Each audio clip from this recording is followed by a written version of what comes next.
ఆ photo come painting లో ఏం కనిపిస్తుందంటే అది ఒక సీడీ లాగే కనిపిస్తూ ఉందని చాలా మంది అయితే అభిప్రాయపడుతూ ఉంటారు. అక్కడ మొత్తంగా 9 మంది అయితే కనిపిస్తూ ఉంటారు మీకు ఆ పెయింటింగ్ లో. వాళ్ళు కూడా కొత్తది వింతైనది చూస్తున్నట్లు రియాక్షన్ అయితే ఇస్తూ ఉంటారు ఆ పెయింటింగ్ లో. సో అది ఖచ్చితంగా ఒక సీడీఏ అని, అంటే సీడీ కేస్ అని చాలా మంది అయితే అభిప్రాయపడుతూ ఉన్నారు.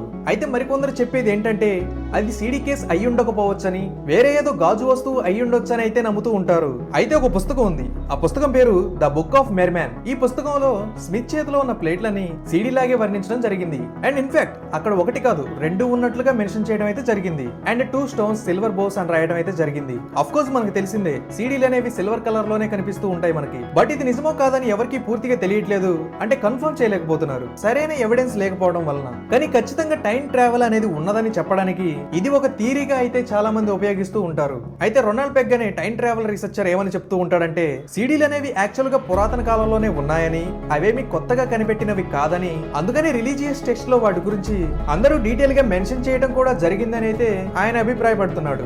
నిజంగానే అతను ట్రైన్ ట్రావెల్ చేశాడా చేయలేదా ఏమో మరి చరిత్రకే తెలియాలి. బట్ ఒక మిస్టరీగానే మిగిలిపోయింది ఇది.